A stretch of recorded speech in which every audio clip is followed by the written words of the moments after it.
हरदा विधानसभा में महिलाओं पर अत्याचार, छात्राओं के साथ छेड़छाड़, परेशान करने की घटना बढ़ रही है। अवनी बंसल ने प्रेस वार्ता में बताया कि मंचलों ने स्कूल में पढ़ने वाली छात्राओं को परेशान, बीच रास्ते में रोककर जबरन दबाव डालकर उनके साथ गलत तरीके से शारीरिक संबंध बनाते हैं। सिराली गाँव की नाबालिग बच्ची के साथ गलत काम किया और उसके दो दोस्तों ने वीडियो बना लिया। बच्ची को ब्लैकमेल करने लगे। पुलिस में रिपोर्ट दर्ज कराई, पर राजनीतिक हस्तक्षेप के कारण कार्रवाई में लीपापोती की गई। लड़के के पिता ने वीडियो गांव के व्हाट्सएप ग्रुप में डाल दिया। अवनी बंसल ने कहा, हरदा में बीच चौराहे पर बच्ची को पकड़कर जोर जबरदस्ती की गई। पुलिस ने 4 घंटे बाद कांग्रेस के नेताओं द्वारा थाने में प्रदर्शन के बाद रिपोर्ट दर्ज की गई। दौर की रिपोर्ट की थी छेड़छाड़ की, तो तब भी मतलब केस उसका भी न्यायालय में चल रहा है।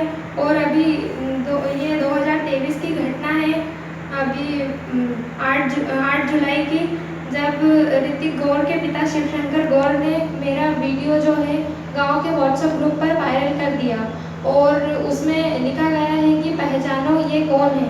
तो इस तरीके से ये लोग हमारी बदनामी कर रहे हैं और इनकी इस हरकत के कारण मैं बहुत परेशान हूँ, बहुत आहत हूँ। मैं ना तो कहीं पे जा सकती हूँ और मेरी पढ़ाई पर भी इसका बहुत असर पड़ा है।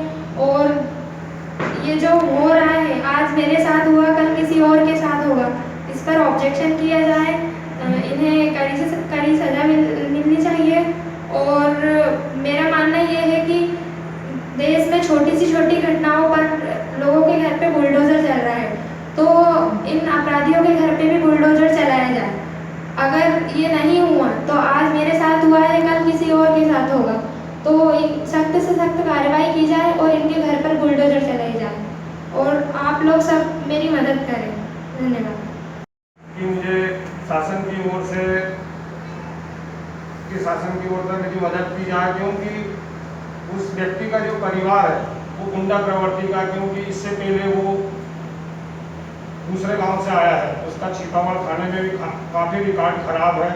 इस कारण उनके परिवार से हमें बहुत भय है। इसलिए मैं प्रशासन से भी मांग करूंगा कि हमें उनके भय से मुक्त किया जाए, ये मैं कहना चाहता हूँ। और क्योंकि उनके ऊपर जो है राजनीतिक संरक्षण है, इसलिए वो किसी भी प्रकार से हमें बार बार दबंगाई दिखाते हैं। बस मेरी यही एक मांग है बस। और सरकार छोटे छोटे से मामलों में अपराधियों के घर गिरा रही है, तो इसने इतना बड़ा अपराध किया कि सरकार ऐसा इनके साथ, हमारे साथ अन्याय क्यों कर रही है? और इस अपराधी के घर पे बुलडोजर क्यों नहीं चलाया जा रहा? मेरे द्वारा ग्राम पंचायत में गाँव के 100 लोगों के द्वारा एक आवेदन दिया गया है कि इनका घर अतिक्रमण में है, उस पर कार्रवाई की जाए, जिस पर भी आज तक कोई कार्रवाई नहीं है। एक बड़ी इंटरेस्टिंग लिस्ट सामने आई जिस पे मैं आपके साथ बात करूंगी। ये मेरे सामने देखिए, हमने अलग अलग गांव से तो फॉर्म भरवाए, लेकिन वो फॉर्म वो गांव जो लोगों को लगता है कि हमारी विरासत है, लोगों को लगता है कि ये भाजपा के ही गांव है, वहां से भी हम फॉर्म भरवा के लेकर आए हैं। तो कोई गांव किसी के बाप का नहीं है। ये जनता है जो 25 साल से देख रही है।